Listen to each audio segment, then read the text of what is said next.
2 de maio de 2023. Nesta terça-feira, a Igreja celebra a memória de Santo Atanásio, bispo e doutor da Igreja. Em nome do Pai, e do Filho, e do Espírito Santo. Amém. Meus queridos filhos e filhas, vos saúdo com a paz de Jesus.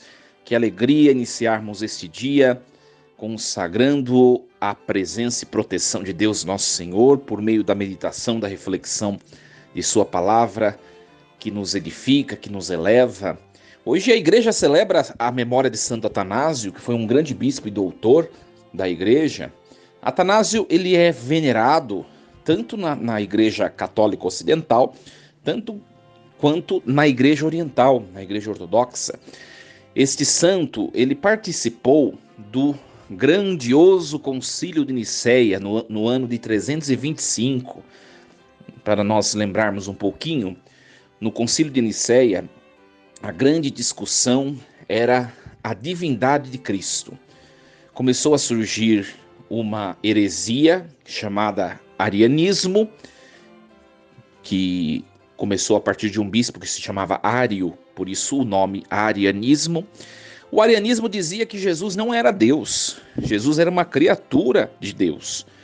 E o concílio de Nicéia se reúne para estudar esta heresia, esta proposta ou esta suposição. E o concílio, que é conduzido pelo Espírito Santo, define e defende a divindade de Cristo. Ele é Deus verdadeiro de Deus verdadeiro.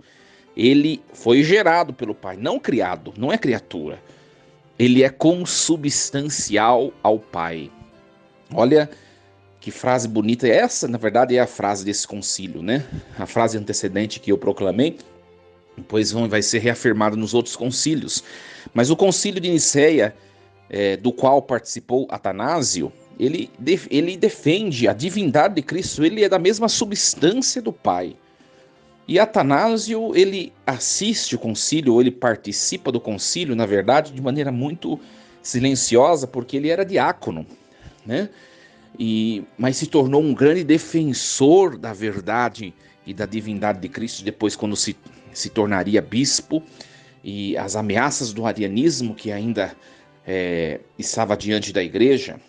Um grande ensinamento para nós, que às vezes diante de tantas palavras das pessoas que às vezes ameaçam a nossa fé, nós muitas vezes nos calamos e não defendemos a verdade.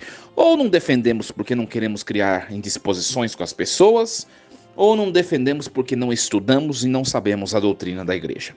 Então essas duas coisas, um puxão de orelha para nós, como esse santo que foi um bispo exímio, nós também sejamos fiéis defensores da palavra de Deus, da igreja, da verdade, dos valores cristãos. Meus queridos, nós vamos meditar hoje a leitura dos Atos dos Apóstolos, o capítulo 11, os versículos do 19 ao 26. Naqueles dias, aqueles que se haviam espalhado por causa da perseguição que se seguiu à morte de Estevão, chegaram à Fenícia, à ilha de Chipre e à cidade de Antioquia, embora não pregassem a palavra a ninguém que não fosse judeu. Contudo, alguns deles, habitantes de Chipre e da cidade de Cirene, chegaram a Antioquia e começaram a pregar também aos gregos, anunciando-lhes a boa nova do Senhor Jesus. E a mão do Senhor estava com eles. Muitas pessoas acreditaram no Evangelho e se converteram ao Senhor. A notícia chegou aos ouvidos da igreja que estava em Jerusalém. Então enviaram Barnabé até Antioquia. Quando Barnabé chegou e viu a graça que Deus havia concedido, ficou muito alegre e exortou a todos para que permanecessem fiéis ao Senhor, com firmeza de coração. É que ele era um homem bom, cheio do Espírito Santo e cheio de fé. E uma grande multidão aderiu ao Senhor. Então Barnabé partiu para Tarso, à procura de Saulo. Tendo encontrado Saulo, levou a Antioquia. passaram um ano inteiro trabalhando juntos naquela igreja e instruíram uma numerosa multidão. Em Antioquia, os discípulos foram pela primeira vez chamados com o nome de cristãos. Palavra do Senhor. Graças a Deus. Meus queridos filhos e filhas, uma palavra que vem muito de encontro com a memória de Santo Atanásio, o santo que disseminou, que espalhou, que semeou a verdade da divindade de Cristo. Nós hoje nesse texto, a liturgia nos leva lá no comecinho dos Atos Apóstolos, quando algumas semanas atrás a igreja nos falava os Atos de Estevão. Estevão foi um dos diáconos escolhidos pelos apóstolos para ajudar no serviço social da igreja primitiva. E Estevão era um homem muito convicto da fé, tal como Santo Atanásio, de quem nós falamos hoje. Estevão defendia a fé, ninguém conseguia dominá-lo, ninguém conseguia passar a perna em suas palavras, né? Isso vai criando um ranço, uma raiva nos judeus, e alguns dos judeus tramam a morte de Estevão. Estevão chega a ser morto por apedrejado, né? Inclusive o texto dos Atos dos Apóstolos diz que Saulo estava lá antes de se converter, né? Vendo a morte de Estevão. Depois da morte de Estevão, a igreja que estava se reunindo lá em Jerusalém, todo mundo foge, né? Porque com medo também de ser morto. As pessoas fogem, alguns vão para Samaria, como nós vimos depois na semana passada, nós vimos os Atos de Filipe. Filipe também é um dos que foge, vai para Samaria e continua anunciando. Outras pessoas fogem para outros lugares, e hoje é a continuação desse relato em que alguns dos fiéis da igreja de Jerusalém fugiram, né? Se dispersaram, mas eles foram para Antioquia. Alguns não anunciavam o evangelho para quem não fosse judeu, mas hoje nós vimos que alguns anunciaram para os gregos, os não-judeus, né? E a igreja em Antioquia crescia, de modo que Barnabé, né, que também é chamado, entre aspas, de apóstolo, ele vai até Antioquia para ver o que está acontecendo, e ele fica muito feliz porque a igreja está crescendo. E a igreja só cresceu em Antioquia porque essas pessoas que se dispersaram, fugiram de Jerusalém por causa da morte de Estevão, porque elas pregaram o evangelho aos gregos, porque senão a igreja em Antioquia não estava grande. Então, algumas coisas do texto de hoje vêm nos ensinar. Primeiramente, que nós devemos anunciar o amor de Deus e o evangelho sem fazer discriminação das pessoas, o estado de vida da pessoa, né, as opções, as escolhas que as pessoas têm feito na sua vida, anunciar o amor de Deus de maneira indiscriminada e deixar que Deus realize a obra de transformação. Às vezes a gente quer tomar o lugar de Cristo, sendo juiz e tentando prever a vida das pessoas, e isso não pode acontecer.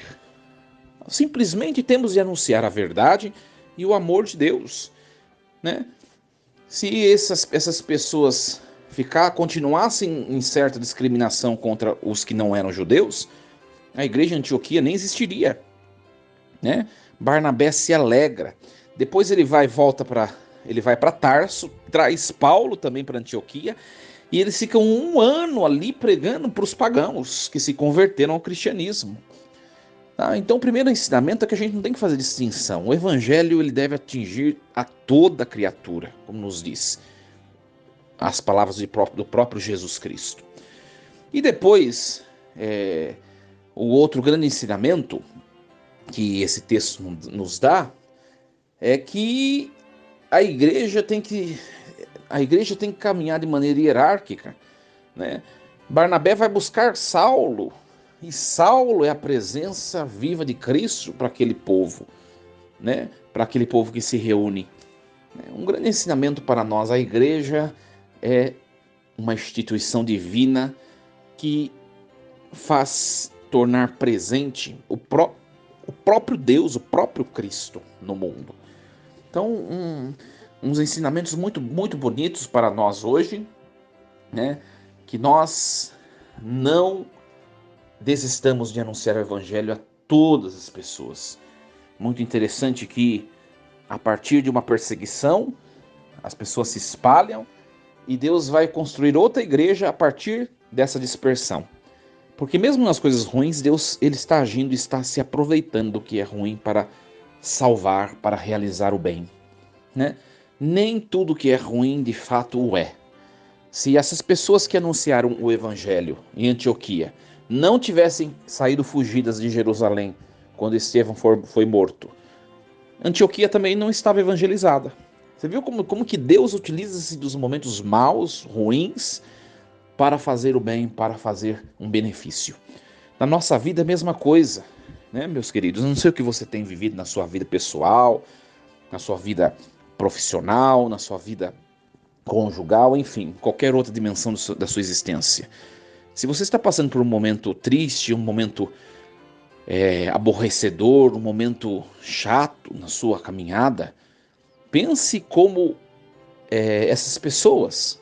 Deus se utiliza, mesmo das coisas que a gente não compreende que não sejam boas, para o benefício de alguma coisa. Não há maldade em Deus. Ele não vai usar um acontecimento mal para produzir mais males. Se nós invocarmos a Deus diante de algo ruim, ele vai se utilizar para fazer o bem, porque só vem o bem de Deus. Então, de tudo que nos acontece que aparentemente seja mal, meus queridos, tenhamos a certeza, se deixarmos invocarmos a Deus, ele vai transformar aquilo em algum benefício. Faça isso, faça essa experiência. Faça a experiência de consagrar mesmo os acontecimentos, as situações imprevistas da vida que não são de bom grado. Faça a experiência de consagrá-las a Deus. E a gente vai ver que Deus vai transformando em benefício. Sempre, sempre. Meus queridos, hoje invoquemos a proteção de Deus pela intercessão em prece de Santo Atanásio, de Santo Estevão, de São Paulo, de São Barnabé, destes santos que nos céus, diante da presença de Deus, rezam, oram incessantemente por nós. Que Deus o abençoe, a abençoe, meu filho, minha filha. Força e coragem. Em nome do Pai, do Filho e do Espírito Santo. Amém. Meus queridos, lembremos-nos sempre, Deus está no comando de tudo.